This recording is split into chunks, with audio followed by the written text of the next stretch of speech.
souvenir. Fait que la préposée est allée chercher ma photo de Clémentine et la larme est revenue. Ouais, non. Alors...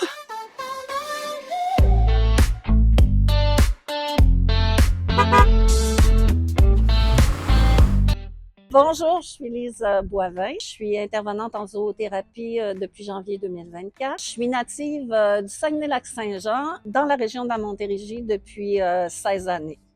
Salut Lise! Allô? Ça va bien? Oui, très bien, merci. Yes! J'aimerais savoir, Lise, ça fait combien de temps que tu pratiques la zoothérapie? En fait, j'ai été certifiée par l'école Synergie Plumes et Poils en janvier 2024. Okay. J'avais débuté la formation en 2022. J'ai commencé avant avec les stages autonomes qui faisaient partie du cours, là. Donc, on a fait 2 stages, au total 30 heures. OK. Puis qu'est-ce qui t'a donné envie de devenir zoothérapeute? En fait, moi, la relation d'aide a toujours été au cœur de ma vie. Okay. Et j'ai toujours comme cherché un peu, puis aussi ma clientèle vraiment chouchou, c'est les personnes âgées. Okay. Donc, à un moment donné, dans une conférence, j'entends quelqu'un qui parle que la zoothérapie se fait beaucoup avec les ados qui ont des problèmes, peu importe, X, Y, Z.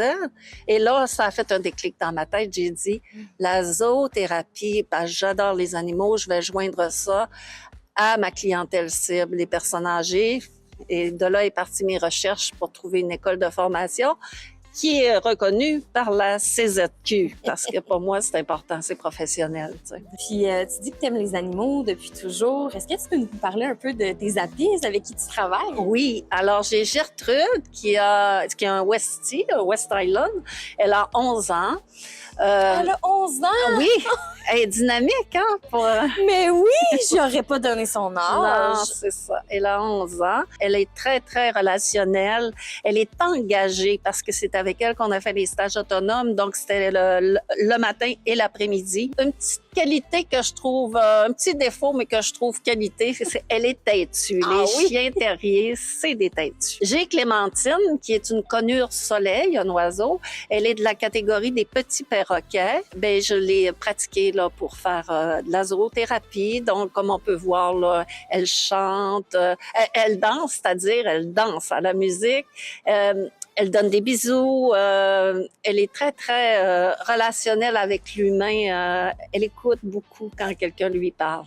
Qu'est-ce qui t'a donné envie de travailler avec un oiseau pour faire de la zoothérapie? Dans ma formation, Hélène a toutes sortes d'animaux, elle.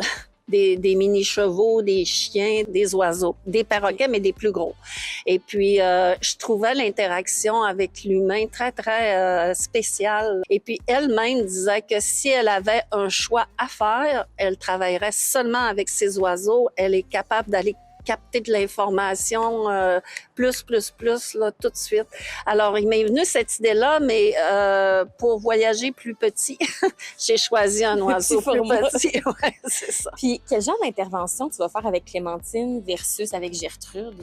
Mais je dirais qu'avec Clémentine, c'est beaucoup, beaucoup du one-on-one que j'aime bien parce que on est plus tranquille. Et en groupe, ben, nos stages autonomes et tout ça, on les a fait avec Gertrude parce que là, elle est dynamique. Puis tu parles de stage autonome, est-ce que tu peux m'expliquer un peu c'est quoi? Dans notre apprentissage, on avait 5 heures, je crois, de stage d'observation à laquelle il fallait remplir un rapport par la suite. Il y avait les stages supervisés, 15 ou 20 heures. Alors là, on était avec Hélène puis une autre spécialiste. On allait dans différentes clientèles parce qu'elle voulait vraiment nous faire connaître toutes les clientèles pour qu'après on puisse faire notre choix. Et par la suite, les stages autonomes, ça, on était seuls. Donc, moi et une autre zoothérapeute, on a fait approuver notre plan d'activité par l'école de formation. Et puis là, c'était nous. On se choisissait, on s'est trouvé 2 résidences pour personnes âgées. Ils nous ont accepté tout de suite. Ça faisait une belle activité. C'était comme sur 10 semaines, là, 1 heure par semaine.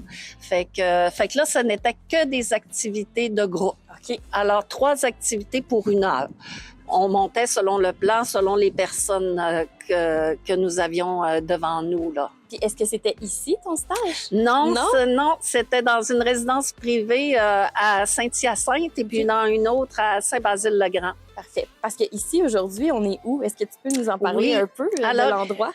Alors ici, on est à la Maison des aînés de Belleuil. Moi, j'avais décidé que c'était un endroit vraiment merveilleux. C'est une construction neuve. On est vraiment ailleurs, là, au niveau des résidences. Alors, j'ai poussé des portes et c'était même pas ouvert encore. J'ai demandé les coordonnées de la personne pour tenter d'avoir un contrat. Puis ça a fonctionné. Alors, je suis ici tous les vendredis après-midi. C'est très spacieux, très lumineux. Vraiment, ils ont l'air très bien. Ah, vraiment. Puis ils le disent eux autres mêmes, là. Oui. Parce que tantôt, juste voir la dame là, qui était super contente, là, est-ce que ça arrive souvent des gens justement qui ont des animaux puis qui te voient arriver puis que là, tu sais, c'est quoi un peu l'interaction qu'ils ont souvent avec Gertrude en one-on-one? Moi, j'aime beaucoup aller chercher leur passé. C'est une clientèle que j'aime beaucoup. Ces gens-là ont tellement à dire et à raconter, mais pas d'oreilles pour les écouter. Alors, moi, c'est vraiment mon but. Alors, avec la piste, ben, c'est mon entrée en fonction. Et je vais souvent chercher le côté cognitif dans leur passé. J'aime entendre leur passé. Donc, entre autres, là, mon outil préféré que j'ai, la valise qu'on a vue tout à l'heure, c'est ma valise à souvenirs. Dedans, il y a de tout. Il y a un globe terrestre, il y a une chaise berçante, il y a des bûches de bois, limite, là, tu sais, j'ai plein de choses. Et je leur demande de choisir un objet qui m'explique la raison. Et souvent, ça les ramène dans leur passé. Ah, Puis, c'est beau, oui, ça. vraiment. C'est un bel outil, je trouve, vraiment. Oui. Tu dois avoir entendu des belles histoires dans tout ça. T'en as-tu une que tu voudrais me raconter? J'en ai deux. Une touchante qui était dans nos stages autonomes, justement. Donc, c'était une activité de groupe. Et justement, on a ouvert la valise et on a demandé aux gens, choisissez quelque chose, un objet qui vous parle. Et le monsieur en question a pris un chien parce que j'ai des animaux dans ma valise. Ben, pas des vrais. Pas des vrais. Et il a pris le chien. Alors là, on a commencé à faire le tour de qu'est-ce qu'ils avaient à dire là-dessus. Et l'émotion a monté. Il est parti à pleurer. Et il a dit, moi, dans ma vie, j'ai jamais pu avoir de chien. Alors là, on a comme resté saisis. On s'attendait pas à ça. Donc, on a fait de l'écoute, on l'a fait verbaliser, et on lui a laissé le temps de se ramener, là. Oh. Mais c'était très touchant. Quand on est parti, on était très... Ça vient saisir des émotions dans nous. Hein? L'autre histoire touchante, j'étais avec Clémentine. Je suis rentrée dans une place où c'est fermé puisque les personnes risquent de fuir. Donc, ils sont peut-être une quinzaine. Et il y a un monsieur qui me suivait vraiment partout où j'allais, tu sais.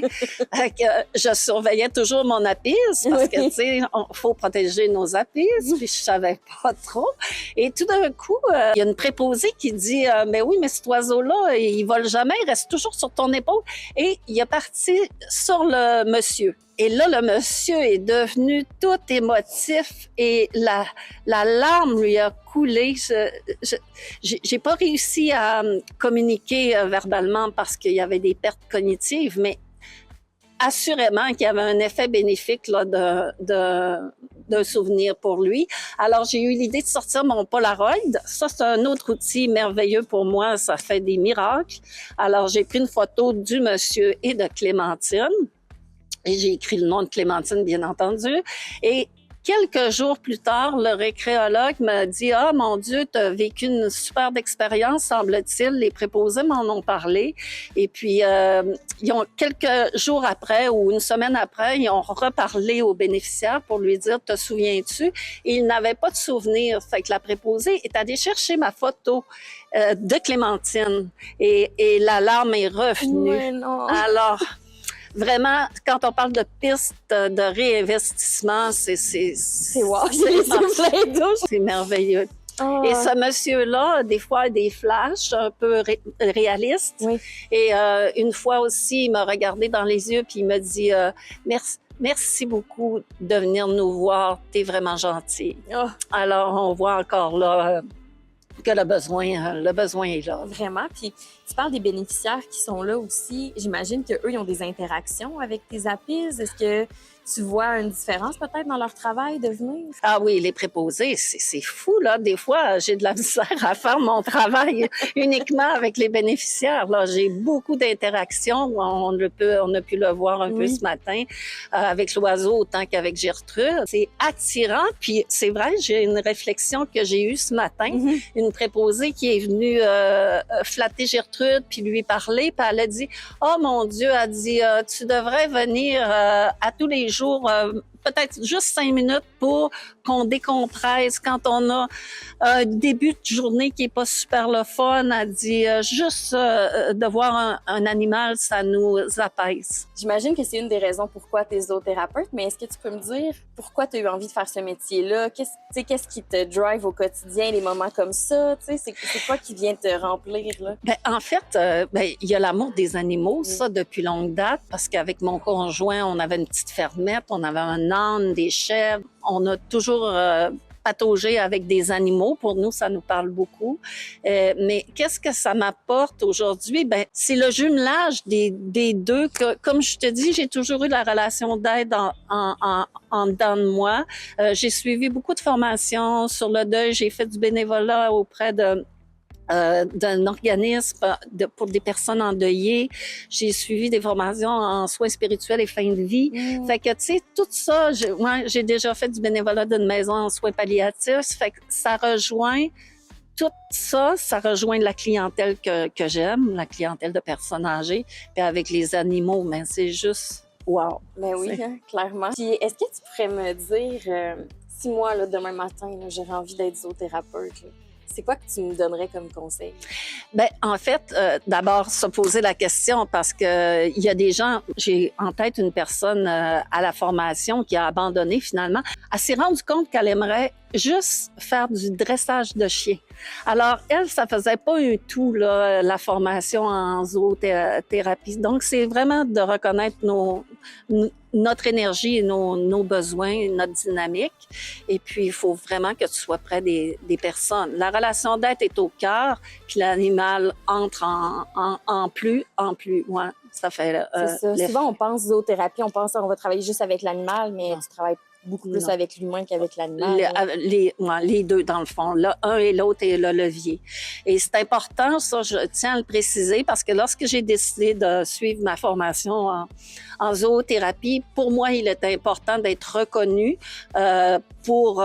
professionnellement parlant. Donc, j'ai fouillé sur Internet. J'avais vu une école à Montréal. Finalement, elle n'était pas reconnue par votre corporation. Et pour moi, c'est important qu'elle soit reconnue par la Corporation des zoothérapeutes du Québec pour question de professionnalisme. Pour toi, c'est quoi la grosse différence entre un zoothérapeute qui est membre de la CZQ et un zoothérapeute qui ne l'est pas? Ben, en fait, c'est que vous avez des critères très sérieux pour accepter une école de formation. Tu sais, les gens, ils pensent maintenant que tu rentres dans un endroit avec ton chien, puis la zoothérapie, c'est un flat toutou, alors que c'est pas ça du tout. Il y a une intervention derrière qui est préparée pour arriver aux objectifs que notre client a besoin, nous demande. Alors, pour moi, c'était vraiment une question d'être reconnu professionnellement. Puis, tu parles de flat toutou, c'est quand même un mythe qu'on entend souvent, là. Est-ce qu'il y en a d'autres que tu as entendu qui t'as envie de nous jaser, peut-être, là, que tu dis non, la zoothérapie, c'est pas ça? Oui. Ben, exemple, l'autre fois, j'étais avec ma valise de souvenirs, justement, et la personne a dit, « Oh mon Dieu, elle dit, t'as juste ton oiseau, elle dit, t'as-tu un serpent, t'as-tu un iguane, t'as-tu un chien dans ta valise? » Je suis pas un J'ai dit non. J'ai dit, je fais pas de la visite animalière, madame, je fais de l'intervention en zoothérapie. Oui, parce qu'il y a une différence entre les deux, là. Vraiment, vraiment. Et on se rend compte que dans la société, il y a du chemin à faire là-dessus. Puis ça, c'est ce que j'aimais beaucoup de Hélène, notre enseignante, c'est qu'elle fait découvrir qu'est-ce que la profession zoothérapeute puis le sérieux que nous avons, là, tu sais. Avec ma collègue, on a approché un organisme et puis elle aussi, elle croyait qu'on arrivait avec une dizaine d'animaux. Elle a dit là, ben moi, c'était pas ça que je voulais. Et Nancy a très, très bien expliqué qu'est-ce qui était le travail d'un intervenant en zoothérapie. Et puis, dans leur cas, c'est un organisme, une maladie dégénérative. Donc, Nancy a dit, moi, je crois qu'on pourrait faire plus, monter un programme pour travailler le deuil avec ces personnes-là qui ont de la perte d'autonomie. Alors, la femme a été toute... j'ai remercié Nancy, j'ai dit, mon Dieu, tu as eu les bons mots, les bonnes paroles pour expliquer quel est le travail d'un intervenant en zoothérapie. Donc, elle a dit, je vous remets sur le programme de l'automne prochain pour travailler ça, et elle l'a remercié de toutes les informations. Wow. Alors, c'est important de démystifier, là. Si tu penses, mettons, à ton métier dans le futur, là, justement, qu'est-ce que tu souhaites à ton métier? Ben en fait, ça rejoint un peu ce qu'on dit. Je souhaite qu'il y ait plus d'informations auprès des gens pour vraiment éclaircir quelle est la profession, puis que c'est une profession, c'est une question d'éthique et de professionnalisme, là, d'être formé. On est formé en plusieurs niveaux, volet humain, volet animal, volet administration. Hein. On a 5 volets dans la formation, hein, plus de 540 heures. Mm-hmm. Alors, tu sais, c'est quand même pas rien. C'est pas juste flatter un chien. Exact. C'est ça. Yes! Je suis contente!